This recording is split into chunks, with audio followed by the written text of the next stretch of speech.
What's happening, everyone?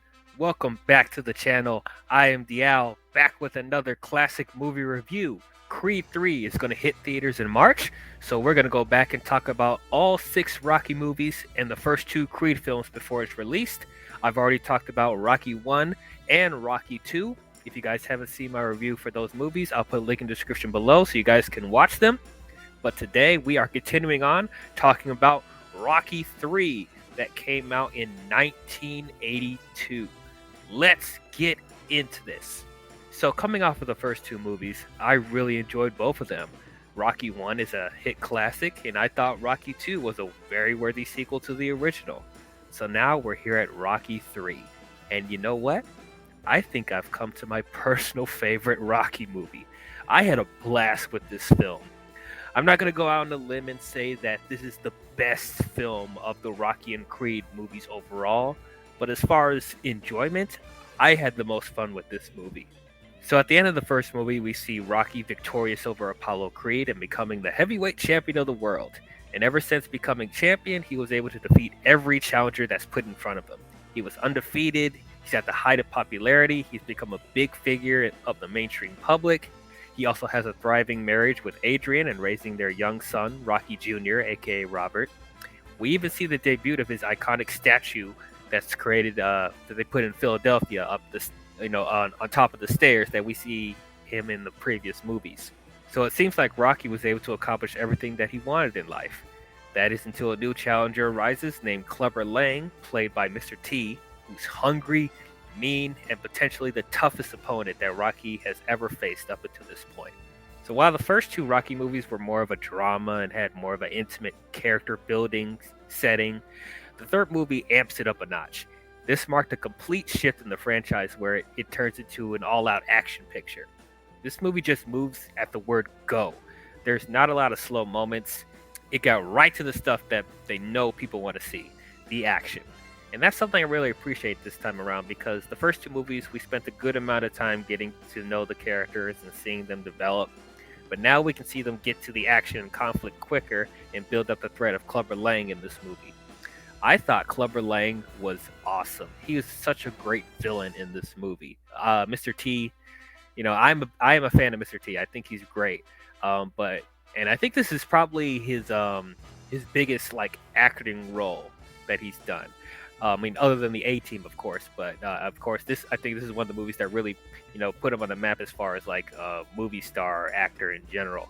But yeah, I just thought he was so charismatic. He was so imposing. He commanded every scene that he was in, chewing up scenery. And yeah, he was very fierce. I really bought him as a substantial threat against Rocky. I think up to this point, he does seem to be the toughest opponent that Rocky has faced. But yeah, I just really, really enjoyed him as the villain.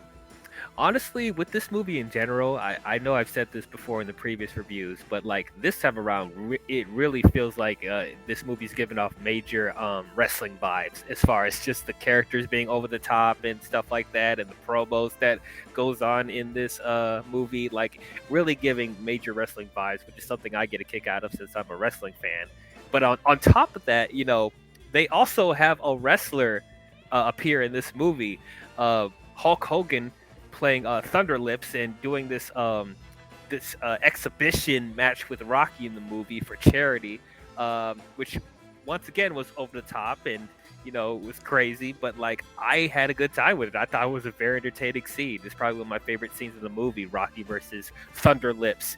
And isn't it ironic, because you remember, if you guys are WWE fans, we know that Hulk Hogan and Mr. T was in the first WrestleMania, and they tag teamed against Roddy Piper, and I forgot who his opponent was. So it's kind of ironic that Mr. T and Hulk Hogan both appeared in this movie. But yeah, I just really like the over-the-top nature of this movie. It wasn't too much to where it was taking me out. I was really, really entertained by it. And I'll say, with the first 2 movies, it felt like it was going in that more over-the-top direction, so it felt like it was building up to it. So when we got to the third movie and it just started turning into an all-out action picture and stuff like that, and we have the over-the-top villain and stuff like that, it felt for the most part consistent with what came before. Another dynamic that they have in this movie is that now that Clubber Lang has, become such a formidable foe against Rocky, and like he ends up beating Rocky for the title, like within 2 rounds, which was nuts. But Apollo comes in and decides to train Rocky for his rematch, which I really like that dynamic. It's something different. Rocky's opponent from the first two movies becomes an ally in the third movie against the bigger threat, which I thought was really, really cool. And I think this is something that Rocky needed, because one of the issues that I had with Rocky in the previous two movies is that like he had a hard time like defending himself, and like because he always left himself open when it comes to getting hit, and like he barely dodged or blocked and stuff like that. And as far as like his actual fighting style, he still didn't get over that that brawling fighting style that he had in the first two movies, always using his left hand, which they call him a southpaw. That's what that's called. So he barely used both of his hands. Like he's not as agile in the ring. He's like kind of stiff in moments. So, and we see how good of a fighter that Apollo is, using his surroundings, able to move faster and using both hands and stuff like that. So I think Apollo showing Rocky his way of fighting like will make Rocky a better fighter. So I thought that was a really, really interesting dynamic. Apollo actually taking Rocky to where he started fighting, where he started training in the streets of Los Angeles, which I thought that was a really cool dynamic. It made the movie fresh. And once again, I think Adrian is great in the movie. I just love the relationship that Rocky has with Adrian. It just keeps getting stronger and stronger as the movies go on. And I also like to see that Rocky is a really, really good father to his son. They have a really good relationship as well, and I just really like seeing that. He's not like so caught up with the boxing and stuff that that he neglects his family. So I definitely really appreciated that as well. And I also liked Mickey in the movie. I thought he was excellent. The dynamic that he has with Rocky, I thought was great. Um, you know what? Yeah, I'll probably mention it because this movie has been out for years now. So slight spoilers if you guys haven't seen it, but Mickey does end up dying in this movie, and that was probably one of the biggest heart-wrenching moments of the entire franchise. Because Mickey has gotten so close with Rocky, not only as a trainer but as a friend. Because we see that he cares about Rocky's well-being on top of being his trainer.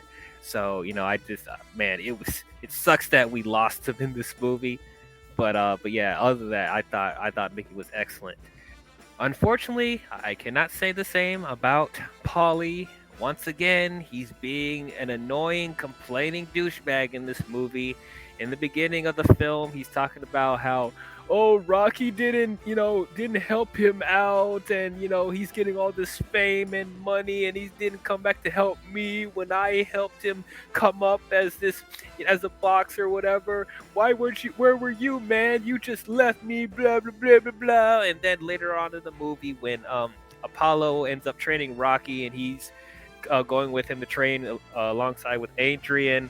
Like he's complaining about, oh, why are we being trained by Apollo? Like this is not what we do, man. We can't be trained like a colored fighter. Blah blah blah blah blah. God dang it, Paulie, jeez. This character is insufferable, man. Why is he like this? Can he just get out of this franchise, please? I just can't stand him. Jesus Christ. But anyway, when we get to the final fight against Rocky and Clubber Lang, that's probably my favorite fight. One of my favorite fights in the franchise. Like, man, it is just balls to the wall, awesome. And it's just great to see Rocky be a better boxer in that fight. He's using both hands. He's actually dodging attacks. He's actually blocking. He's actually moving around very fluently in the ring. So it's just nice to see Rocky evolve as a fighter, And it wasn't like one-sided. I just really like that. There were still like a few moments where you thought, oh, Clubber Lang's still getting the upper hand, but then Rocky comes back and just like, yeah, I just love that fight overall. I thought it was great, high octane fighting. Once again, this is not actually how boxers fight in real life. You know, it is over the top how they're doing it. It is stylized, but you know, I was engaged with it still. I thought it was very, very entertaining to watch. This is also the movie where the "Eye of the Tiger" song makes its debut, and it becomes like the main theme of the movie. I really like the song, and also Apollo mentions "Eye of the Tiger" many times. You know, when he's training Rocky, that seems to be like a main like motivation for Rocky throughout the film. So I thought it was really cool how they executed that in the movie. But yeah, overall, I thought this movie was great. As I said, this is probably my favorite Rocky film. I'm not gonna go out there and say that like this is the best one of the Rocky and Creed franchise, but like you know, I had the most enjoyment watching this movie. You know, I thought Mr. T.S. Clubber Lang was an awesome villain. I thought Rocky was great, Adrian was great, Mickey was great, Apollo was great. I like to see that Apollo is taking Rocky under his wing and training him to fight Clubber Lang and making Rocky a better fighter. That's a cool dynamic we haven't seen before up until this point. But yeah, all around I thought it was great. I thought Hulk Hogan is Thunder Lips in the movie. I thought that was a really entertaining scene with him. Yeah, once again, just giving major wrestling vibes in this movie. I just had a really good time watching this. So overall, I will give Rocky 3 an A minus. Really, really enjoyable film. But that's how I feel about Rocky 3. What did you guys think about it? Did you guys love it? Did you guys hate it? Did you guys think it was okay? Comment your thoughts down below and let me know. So the next film we will be talking about is Rocky 4. So tune in for that when it comes out. Which if you guys enjoyed this review, please don't forget to leave a thumbs up and subscribe to the channel. And please hit the bell if you want to be notified on future videos I'll be doing. But that's all I have for you Rocky fans, and I will see you guys in the next one. Talk to you guys later. I pity the fool!